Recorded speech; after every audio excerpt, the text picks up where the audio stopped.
آج کی ویڈیو میں ہم آپ کو بتائیں گے کہ کیسے اللہ نے اپنے ایک بندے کو 100 سال کے لیے سلا دیا، اس کے اٹھنے کے بعد کیا ہوا اور ان 100 سالوں میں ان کے سامان اور سواری کے ساتھ کیا ہوا۔ یہ سب جاننے کے لیے ویڈیو کو آخر تک ضرور دیکھیں۔ تو آئیے آج کی ویڈیو کا آغاز کرتے ہیں۔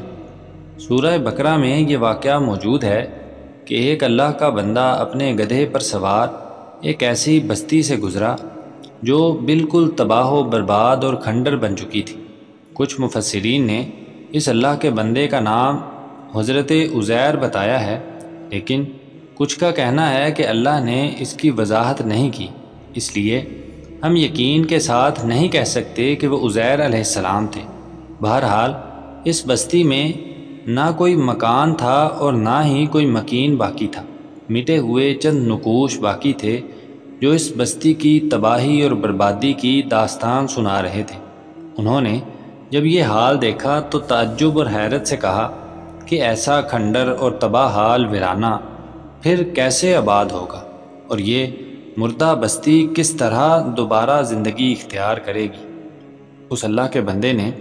کچھ دیر آرام کرنے کے لیے اسی بستی کے قریب پڑاؤ کیا تو اللہ نے اسی جگہ ان کو سلا دیا اور ان کی روح قبض کر لی۔ اللہ نے ان کو 100 سال تک اسی حالت میں رکھا۔ جب 100 سال گزر گئے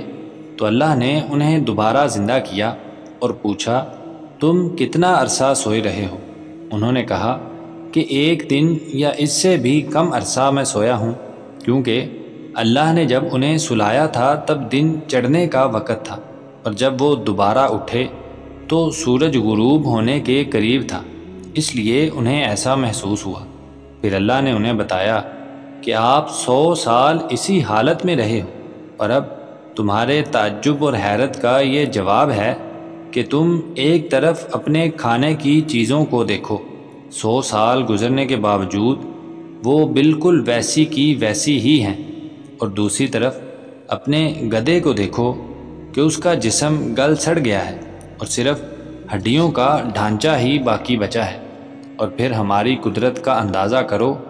کہ جس چیز کو ہم نے چاہا محفوظ رہے تو 100 سال کے اس طویل عرصے میں وہ محفوظ رہی، اور جس چیز کے متعلق ہم نے ارادہ کیا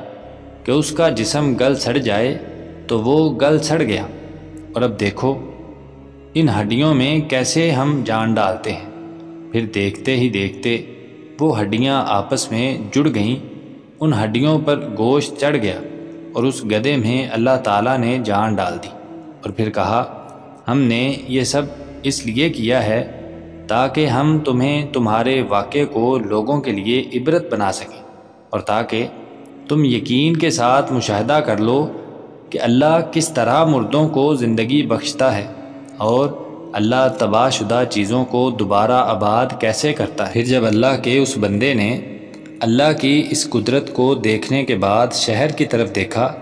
تو وہ بھی آباد اور با رونق ہو چکا تھا۔